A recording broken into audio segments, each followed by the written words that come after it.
Is buying retired Lego really worth it? We all know that Lego is pretty expensive. It has the tag of being a premium toy. Usually what we want to do is look for sales and spend less money. So why will someone pay more than regular price for a Lego set? First we have to understand the Lego market. Sets come in waves, and these sets have a shelf life time that can go for a year. In some cases it can be for way longer, but in most cases sets stay on shelves for around 2 or 3 years. But the important takeaway is that sets are not on shelves forever. The other thing we have to mention is that some sets are naturally more sought after than others. Sets like the Republic Gunship and the ATTE are vehicles that, despite having different versions of them, their value always holds up on older versions, as they are sets that are filled with good qualities, making them something that people will want regardless of having a newer and cheaper option. But let's get to the point. Is it worth buying Lego that have already retired? There is no right answer to this question, if I'm being honest, but I want to share my thoughts on this topic because I think I have some insight on it. The first thing to consider is how reasonable is the price of the set. We have the example of the set that has Phase 2 Captain Rex. That set can sell for around $600 brand new, and that amount of money is just ridiculous, as the set is very small. This will be like an item for a collector that will buy it and keep it sealed.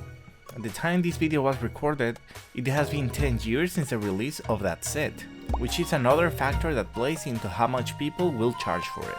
But remember that some sets can be overhyped, which will make the secondary market value skyrocket to a crazy level.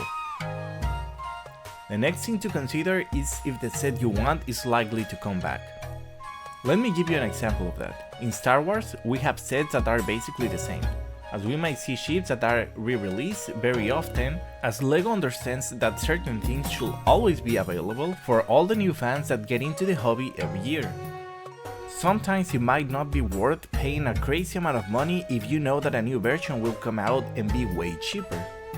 Remember that things like the X-Wing and Hot Snow vehicles are always being re-released. I almost bought the ATTE from the Clone Wars at some point. Then I heard the rumors about the one that came in 2021 with Commander Cody, so I bought that one instead. At the end of the day, I just wanted to have the vehicle.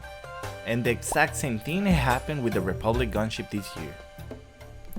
In other cases, Lego has come up with very unique sets, and this is when buying retired Lego might be your only option. If you're buying something retired because of nostalgia, it is important to understand that the set will most likely be very expensive, as that sentiment of nostalgia can be shared with many people. It could be that you want a set that maybe you had as a kid, and not a lot of attention was drawn to it. And in that case, the set can be priced close to the original market value. Regardless, when you buy something for nostalgia reasons, you have no way around it, and buying retired sets is the only option available. As I mentioned before, there is no right answer to whether if it is worth buying a retired set or not. It all boils down to if you think the set is worth the price for you. So before you buy something retired, do some research. Look up the sets and see if you have different options. Remember to be careful on how you spend your money, but at the end of the day, you should do what makes you happy. I have bought some retired sets in the past for different reasons, and I don't regret any of my purchases. I want to know if you have any retired sets that you're looking into buying. I'm interested in seeing what you guys think about this topic. On that note, this is all I have for you today. I'm Beyond Lego, peace out.